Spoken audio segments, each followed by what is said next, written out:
Welcome to ITI mechanical zone. ITI mechanical zone ক্লাসে তোমাদের অনেক স্বাগত। আজকের ক্লাসটা হচ্ছে কাটিং টুলস চ্যাপ্টারের অন্তর্গত গ্রাইন্ডিংয়ের থিওরির দ্বিতীয় নম্বর ক্লাস। আজকের ক্লাসে আমরা পড়ব অফ হ্যান্ড গ্রাইন্ডিং সম্পর্কে with bench and pedestal grinder. মানে বেঞ্চ অ্যান্ড পেডেস্টাল গ্রাইন্ডার কাকে বলে বা কী জিনিস সেই সম্পর্কে আমরা আজকে থিওরিটা পড়ে নেব। কি বলছে দেখো, Offhand grinding is the operation of removing material which does not require great accuracy in size or shape. মানে বলছে offhand grindingটা একটা অপারেশন is the operation, এটা একটা অপারেশন of removing material, যেটা একটা মেটাল রিমুভিং অপারেশন which মানে যেটা does not require great accuracy, যেটা খুব বেশি অ্যাকুরেসির দরকার হয় না, does not require great accuracy, যার বেশি অ্যাকুরেসির দরকার হয় না ইন সাইজ অর শেপ, আকার এবং আকৃতির ক্ষেত্রে। মানে অফ হ্যান্ড গ্রাইন্ডিংয়ে কিন্তু মানে খুব বেশি মাত্রার অ্যাকুরেসি দরকার হয় না। This is carried out by pressing the workpiece by hand. এটা হচ্ছে আমরা ওয়ার্কপিসটাকে হাত দিয়ে চেপে ধরে against the rotating grinding wheel, মানে ঘুরন্ত গ্রাইন্ডিং হুইলের গায়ে আমরা ওয়ার্কপিসটাকে হাত দিয়ে চেপে ধরে আমরা গ্রাইন্ডিং করি। Off hand grinding is perform for rough grinding of job. Off hand গ্রাইন্ডিংটা কী করছে, একটা রাফ জবটাকে গ্রাইন্ডিং অপারেশনের জন্য পারফর্ম করছে, মানে গ্রাইন্ডিং অপারেশন করছে। And resharpening of scriber, punches, chisel, twist drill, single point cutting tools.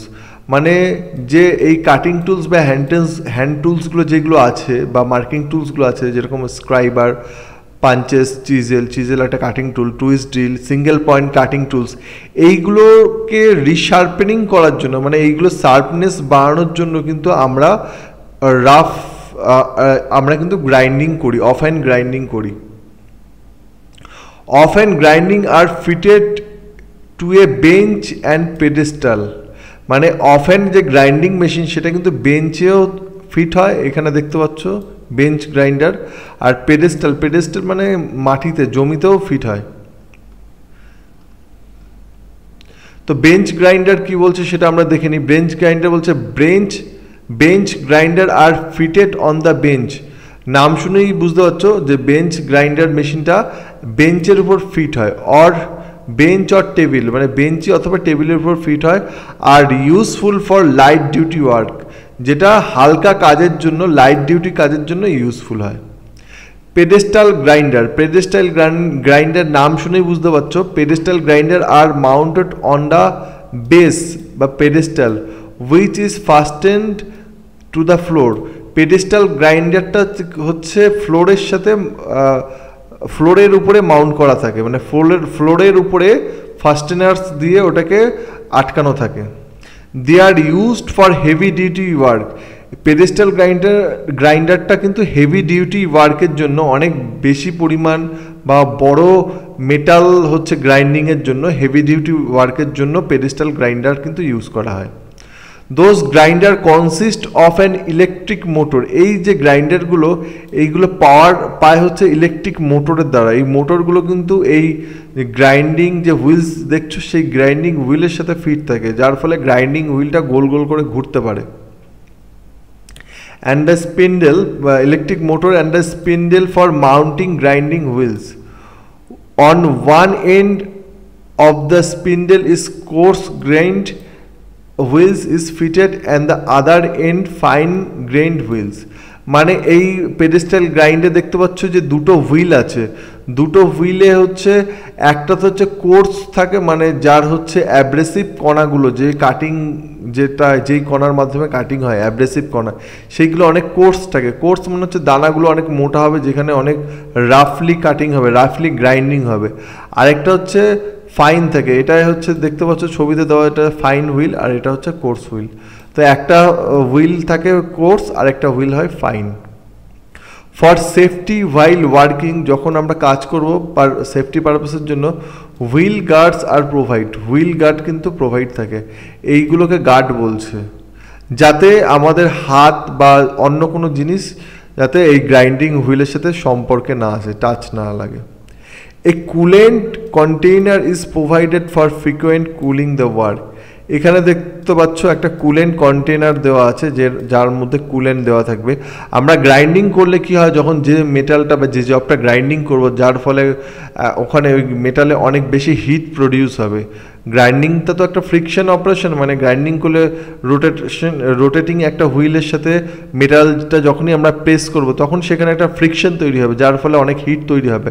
আর অত্যাধিক হিটের ফলে গ্রাইন্ডিং হুইলও ড্যামেজ হয়ে যেতে পারে, বা যে মেটালটা বা যে জবটা আমরা গ্রাইন্ডিং করবো সেই জবটা ফ্র্যাকচার হয়ে যেতে পারে, ড্যামেজ হয়ে যেতে পারে। তাই গ্রাইন্ডিং করতে করতে আমরা কিন্তু এই কুলেন্টের মধ্যে ওটাকে একটু ভিজিয়ে নেব, যাতে ওটার টেম্পারেচারটা একটু লো হয়ে যায়, যার ফলে জবটা যেন ড্যামেজ না হয়। তো তাই সেই কারণে এখানে কিন্তু কুলেন্ট কন্টেনার প্রোভাইড করা হয়। যদি আমরা কুলেন্ট কন্টেনারটা না প্রোভাইড করা হয়, যদি অন্য মানে জায়গা থেকে ওটা ইউজ করতে হতো, তাহলে সেটা কার্যক্ষেত্রে অনেক অসুবিধা হতো, বা সময় নষ্ট হতো, বা প্রবলেম হতো। তাই ওর গায়েই হচ্ছে কুলেন্ট কন্টেনারটা দেওয়া থাকে। তারপর বলছে adjustable work rest are provided for both the wheels support the work while grinding. এখানে একটা তোমরা ছবিতেই দেখতে পাচ্ছ একটা অ্যাডজাস্টেবল ওয়ার্ক রেস্ট বা টুল রেস্ট কিন্তু প্রোভাইড করা হয়। এই যে এটা দুটো গ্রাইন্ডিং হুইলেই হচ্ছে প্রোভাইড করা থাকে। এর কাজ তোমরা ছবি দেখেই বুঝতে পারছো এর যে কাজ। Those work rest must have set very close to the wheel. এই ওয়ার্ক রেস্টটা একদম হুইলের কাছাকাছি থাকতে হবে, একটু গ্যাপ থাকবে, সংস্পর্শে থাকবে না, বাট কাছাকাছি থাকতে হয়।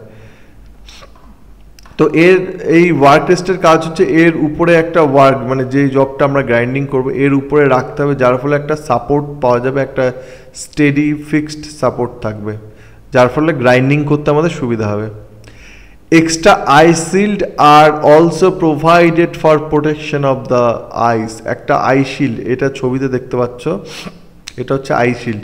এই আই শিল্ডটা প্রোভাইড থাকে যাতে আমরা গ্রাইন্ডিংয়ের সময় মেটাল পার্টিকেল ছিটকে আমাদের চোখে না আসতে পারে, আমাদের চোখের ড্যামেজ না হতে পারে, ওর জন্য একটা আই শিল্ড প্রোভাইড করা থাকে ফর প্রোটেকশন আওয়ার আইস। তো আজকের ক্লাসটা এই অবধি। ক্লাস কেমন লাগলো তোমরা জানিও। এই থিওরি ক্লাসগুলো কমপ্লিট হলো গ্রাইন্ডিংয়ের, আমরা এমসিকিউ ক্লাস শুরু করব। কোনো রকম সাজেশন দেওয়া থাকলে বা কোনো রকম কিছু জিজ্ঞাসা থাকলে ফোন নাম্বার দেওয়া আছে, ফোন নাম্বারে ফোন করতে পারো। অফলাইন অনলাইন ক্লাসের জন্য তোমরা অবশ্যই ফোন করতে পারো। তো আজকের ক্লাসটা এখানেই সমাপ্ত হচ্ছে, দেখা হবে পরবর্তী ক্লাসে। Good bye.